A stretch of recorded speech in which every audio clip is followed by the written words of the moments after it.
Hey there, Sharon Horne-Ellstrom here. Let's talk about how to use the IDEANCE process, step 7, which is to educate, to supersize and grow your business. Now, sometimes I'll say how to do something. Sometimes I won't, because I don't want to boss people around and tell them how to do something, because it's up to each and every one of us to determine how we're going to implement anything and everything we do for our businesses as well as our personal lives. Well, today, step 7, and I have it upside down, which is super duper funny, is educate. Educate meaning teach and share, talk to somebody else about something new that you've learned. The sooner you do that, the more it reinforces the learning for you. And I'd heard this before, I'd learned this before, I'd tried it, I knew it, but I didn't actually do it on a regular basis until probably 7-8 years ago, when I was chatting with Steve Larson about how do we really reinforce learning. Steve Larson's a ClickFunnels guy. If you're part of that world, you know exactly who he is.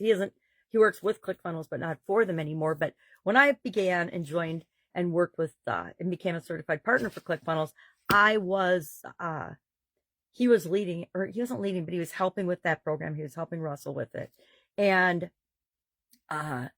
it was him who said, listen, when you learn something, as soon as you learn it, if you share it with someone else, even if you talk to your cat or dog or pet, or I talk to my granddaughters, when I learn something new or I have an epiphany or a realization or an aha moment, I tell somebody else immediately. Why? Because that reinforces the learning for me. It works the same way for you as well as your organization.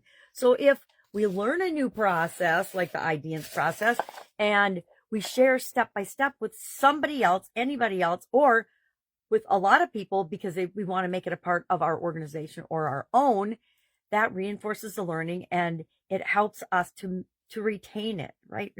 Remember back in college or high school or grade school when all you did was memorize things, and then you take a test, and 5 minutes after the test, you couldn't remember anything about that particular topic? I actually did that. I had classes like that in college where I just memorized things, and if you ask me now, I'd really, really struggle with the answer. Think mathematics, higher level mathematics. I passed all that stuff, but now I just use my computer, right? Because I didn't do that back then. I didn't teach it to other people. Although once I learned the power of study groups and how reinforcing and talking out topics help to reinforce and maintain the learning, I did do more of that.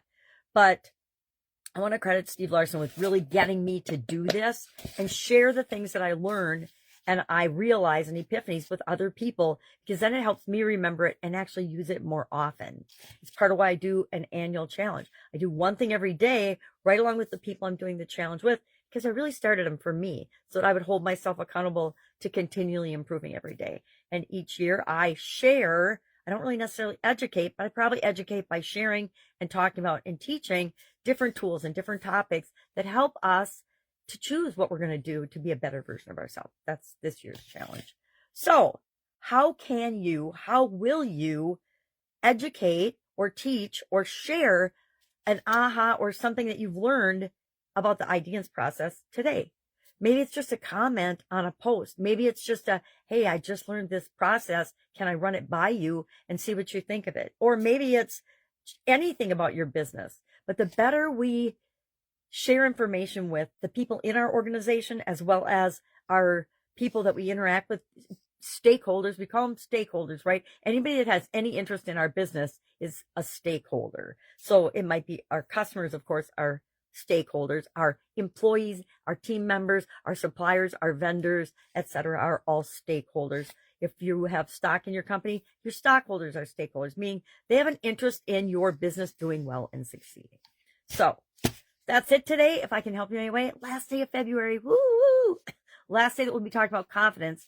And I will echo that sharing it, the first time you share it, it might be kind of hard and stomach, like the first time you give a speech. But the more you practice, the more you do, it just becomes automatic. And all of a sudden you find yourself teaching and coaching and sharing and educating almost all the time, which is a good thing because it sets a good example for other people. All right, have an awesome day. If I can help you in any way, ask. Otherwise, I'll be with you tomorrow. New topic tomorrow, new focus of the life framework area. Don't you love my professional graphics? Physical, mental, emotional, spiritual, financially, relationships, contribution, communication. We're just finishing up confidence. So what do you think tomorrow will bring? What area are we going to focus on. I'm doing something totally different this year in terms of the order that we talk about as part of the annual challenge. And I'm echoing it here in Supersize Your Business, because all the things that we do to become a better human being and a better person positively impact our business. So why wouldn't we talk about it? All right. Have a great day. And I'll, of course, be with you tomorrow.